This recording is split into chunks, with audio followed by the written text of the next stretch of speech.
வணக்கம். இன்று நம்ம பார்க்க போகிறது நமது முதல்வரின் டெல்லி விஜயம் பற்றி. நமது முதல்வர் அவர்கள் பதவியேற்று முதல் முறையாக டெல்லி சென்று பிரதமர் மற்றும் அரசியல் கட்சி தலைவர்கள் அனைவரையும் சந்திப்பதாக சென்றார். இது வழக்கமான எல்லா முதல்வர்களும் செய்யக்கூடிய ஒன்றுதான். இப்பொழுது நம்ம முதல்வர் முன்னாடி முதல்வர்கள்லாம் மந்திரிங்க யாராவது அதிகாரிங்க கூட போவாங்க. ஆனால் இந்த தடவை நம்ம முதல்வர் தனிமையிலே போயிருக்கிறார்கள். போய் நம்மளுடைய தமிழ்நாடு இல்லத்தில் தங்கி அங்கிருந்து பிரதமரை சந்தித்து பேசியிருக்கிறாங்க. சில கோரிக்கையை வச்சிருக்கிறாங்க.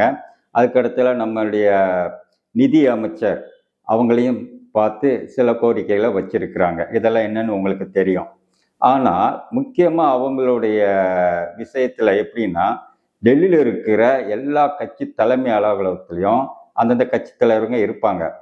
ஒரு மரியாதை நிமித்தமாக இவங்க கூட்டணி கட்சி யார் யார் இருக்காங்களோ அவங்கெல்லாம் அங்கங்கே சந்திப்பாங்க. இது வழக்கமாக நடக்கிற விஷயம்.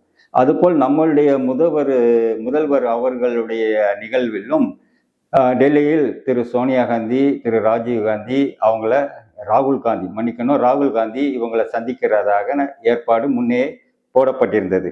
ஆனால் கடைசி நேரத்தில் சந்திக்காம அவர்கள் டெல்லியிலிருந்து சென்னை திரும்பியதாக தகவல் வந்துள்ளது. சரி, இதை பற்றி நமக்கு தெரிஞ்ச சில விஷயங்களை ஆராயவும். எப்பொழுதுமே ஒரு அரசியல் நிகழ்வுகளை, அன்றாட நடக்கும் நிகழ்வுகளை பேசும்போது அன்று நடக்கும் நிகழ்வுகள் அந்த பதிவுகளை அப்படியே ஒளிவு மறையின்றி பேசும்போது ஏதோ ஒரு கட்சிக்கு சார்பாக பேசுகிற மாதிரி இருக்கும். மறுநாள் ஒரு நிகழ்வை பேசும்போது இன்னொரு கட்சிக்கு சார்பாக இருக்கும். ஏன்னா நிகழ்வுகளை பேசும்போது வெளிப்படையாக பேசணும். ஒரு கட்சிக்கு ஆதரவாக அதை மறைச்சி பேசிட்டே இருந்தோம்னா அது சரியான பதிவு கிடையாது. அந்த விஷயத்தில் நான் ஒளிமறையின்றி உங்களுக்கு நான் சொல்லுகிறது என்னவென்றால், ஒளிவு மறையாமல் உண்மையை பேசுவது. அப்படி உண்மையை பேசும்போது தான் உங்களுக்கு பல சேனல்கள் பார்த்தாலும் இதுதான் உண்மைங்கிறது உங்களுக்கு புரிந்திடும். அதுதான் நம்ம சேனலின் நோக்கம். நான் எந்த கட்சியும் சேர்ந்தவனும் கிடையாது, அதையும் உங்களுக்கு சொல்லிக்கிறேன். அதனால நீங்க வெளிப்படையான விஷயங்களை என்னிடம் எதிர்பார்க்கலாம். சரி, நிகழ்வுக்கு வருவோம். காங்கிரஸ் கட்சி, நேஷனல் கட்சி, அவர்கள் இது நாள் வரைக்கும் திமுகவோட கூட்டணி வச்சிருந்தாங்க. கூட்டணி வச்சு தொடர்ந்து வந்துட்டு இருந்தாங்க. என்னாச்சு, இந்த தேர்தலில் தாவேகா வெற்றி பெற்று வந்தாச்சு. அவங்களுக்கு கொஞ்சம் சீட்டு பற்றாக்குறை. உடனே அவர்கள் இன்னொரு கூட்டணியில் இருந்த காங்கிரஸ் கட்சி டக்குன்னு விலகி தாவேகாக்கு போய் ஆதரவு கொடுத்துச்சு. ஒரு செகண்ட் கூட வச்சுக்கல. ஏன்னா இன்னொரு கூட்டணியில இருந்து மற்றொரு கூட்டணிக்கு ஆதரவு கொடுக்கறதுங்கிறது சாதாரண விஷயம் கிடையாது. அவர் நம்பகத்தன்மை போய்விடும். இன்னைக்கு மாநில கட்சியா இருக்கிற நிறைய கட்சிகள் அப்படி அழிந்து போயிருக்கின்றன. டக்குன்னு முடிவெடுத்து தாவுனா மக்கள்கிட்டயே செல்வாக்கு இருக்காது. அப்பேற்பட்ட சூழ்நிலையில காங்கிரஸ் அந்த மாதிரி ஒரு முடிவெடுத்து அந்த பக்கம் போயிடுச்சு. இதன் பின்விளைவுகளை பத்தி அவங்க யோசிக்கிறதே கிடையாது. ஏன்னா மாநில தலைவர்கள், மாநிலத்தில் வெற்றி பெற்ற எம்எல்ஏகள் அவங்க தேவைக்கு ஏற்ப முடிவெடுக்கிறார்கள். ஆனா இது ஒரு மாநில கட்சி கிடையாது, நேஷனல் கட்சி. அப்போ சென்ட்ரல்ல அதுக்கு தலைவராக இருக்கிறவங்க முடிவு எடுக்கிறது தான் கரெக்டா இருக்கும். ஏன்னா இந்தியா முழுக்க அது பயணிக்கணும். இந்த முடிவால இந்தியாவுல பல பகுதிகளில் அதுக்கு பாதிப்பு இருக்கக்கூடாது. அதை சார்ந்து முடிவு எடுப்பாங்க. ஆனா அங்க அந்த மாதிரி ஒரு முடிவு எடுக்கிற ஆளே கிடையாது. அப்படி இல்லைன்னு தெரியும். அதனாலதான் காங்கிரஸ் கட்சிக்கு எல்லா மாநிலங்களும் வீழ்ச்சி. சரி, இப்போ பதவியேற்பு விழாவுக்கு ராகுல் காந்தி வந்தார். யாரு? நம்ம முதல்வர் விஜய் அவர்கள் பதவியேற்பு விழாவிற்கு. நல்ல டிவியை வாட்ச் பண்ணி பார்த்தா அவர் 10ல் ஒரு நபராக தான் இருந்தார். அங்க அவர் ஒரு பிரைம் மினிஸ்டர் வேட்பாளர், எதிர்கட்சி தலைவர் அப்படின்று அவருக்கு தனியா ஒரு முக்கியத்துவம் கொடுக்கல. இதுக்கு முன்னாடி அவர் கூட்டணி இருந்த கட்சியில கொடுத்தாங்க, அவருக்கு ஒரு இண்டிவிஜுவலிட்டி கொடுத்தாங்க. ஆனா தாவேகா பதவியேற்பு விழாவில் அது அவருக்கு கொடுக்கப்படவில்லை. அங்க 10ல் 1 இருந்தார். அவராதான் விஜய் கிட்ட பேசினாரு, எல்லாம் பண்ணாரு. அவர் கையை பிடிச்சி தூக்கி அவரே காமிச்சு போட்டோ எடுத்துட்டு கிளம்பி போயிட்டாரு. அதுக்கப்புறம் என்னாச்சு, கேரளாவில் காங்கிரஸ் ஆட்சி வந்திருக்கு. அங்க நம்ம முதல்வர் விஜய் அவர்களை அவங்க அழைச்சாங்க. இவர் போகல. நம்ம முதல்வர் காங்கிரஸோட அப்படியே லைட்டா ரொம்ப கலந்துரையாம, ஒட்டு உறவு இல்லாம அப்படியே வச்சுன்னு பாக்குறாரு. ஏன்னா பிஜேபி ஆளுங்கட்சியா இருக்கு. பிஜேபிக்கு காங்கிரஸை கண்டாலே ஆகாது. அதனால பிஜேபி கிட்ட இருந்து நிறைய நிதி உதவி தமிழக அரசுக்கு தேவை. அப்பதான் இவங்க வந்து நிர்வாகம் செய்ய முடியும். அல்லது நிதி உதவி இல்லைன்னா ரொம்ப கஷ்டம்.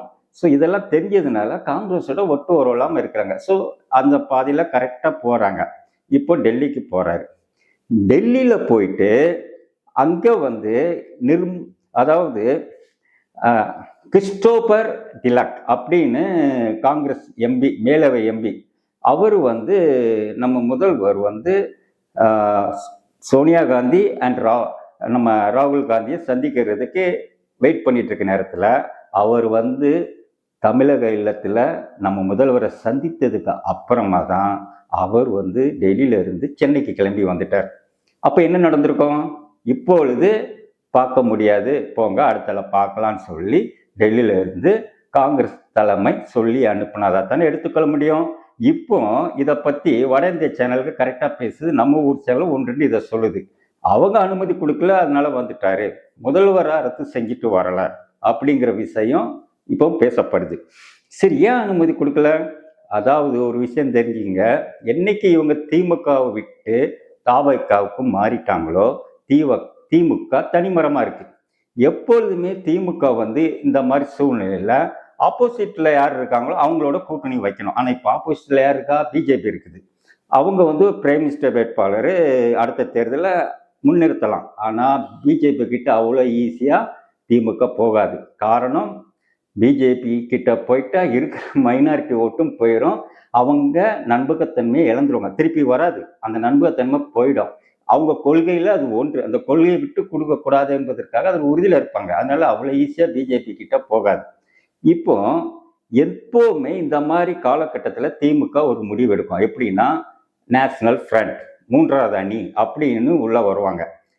அதை ஆர்கனைஸ் பண்றதுக்கு திமுக வல்லமை இருக்கு. முன்னாடி காலங்கள்ல திரு கலைஞர் அவர்கள் அந்த மாதிரி ஒரு அமைப்பை உருவாக்கி வெற்றியும் பெற்றிருக்காங்க. நம்ம விபி சிங் பிரைம் மினிஸ்டரா இருக்கிறாங்க. ஸோ அந்த வேர் அப்படியே திமுக இருக்கிறதுனால, அந்த வல்லமை இருக்கிறதுனால அவங்க இதை செய்வாங்க. இந்த தடவையும் பாருங்க, காங்கிரஸ் பயிற்சி போன உடனே அகிலேஷ் யாதவ் ஒரு பதிவு போடுறாரு. மம்தா படத்தையும் ஸ்டாலின் படத்தையும் எடுத்து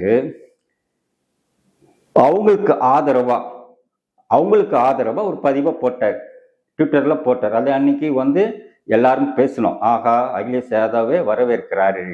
அப்புறம் தேஸ்தி யாதவ் அவரும் வந்து இந்த காங்கிரஸால நிறைய பாதிக்கப்பட்டிருக்காரு. பீகார் எலெக்ஷன்ல தோத்ததுக்கு இந்த காங்கிரஸ் தான் காரணம்.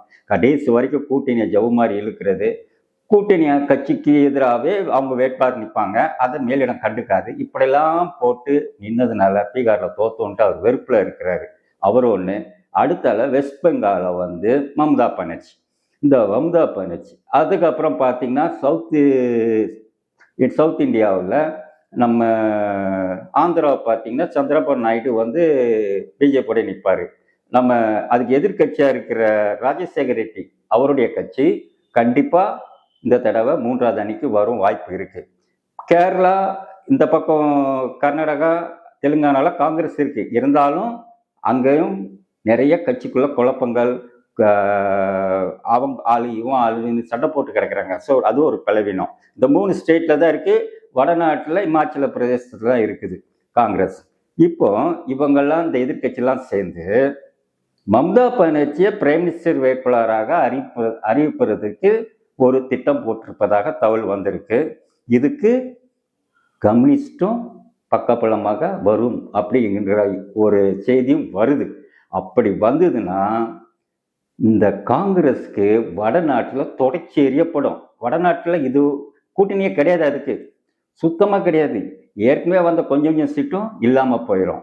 அதனால காங்கிரஸுக்கு இப்போவே ஒரு பயம் வந்திருக்கும், அவசரப்பட்டுமோ என்ன பண்ணுறது அப்படின்னு சொல்லி ஒரு தயக்க நிலை. அதனாலவே விஜய் கிட்ட கொஞ்சம் அலர்ட்டாக இருப்போம், தள்ளி இருப்போம், பின்னாடி என்ன நடக்குதுன்னு பார்க்கலாம்னு சொல்லி ஒரு முடிவு எடுத்திருக்கலாம். இந்த காங்கிரஸ் வந்து இதை மாதிரி பண்ணி வந்ததுனால இன்னைக்கு த்ரோட் இந்தியா துடைக்கப்பட்டுச்சு. இப்போ பிஜேபி வெற்றிக்கே காங்கிரஸ் தான் காரணம் அப்படின்னு சொல்லி திமுகவில் குற்றம் சாட்டினாங்க. அது உண்மையாக கூட இருக்கலாம்.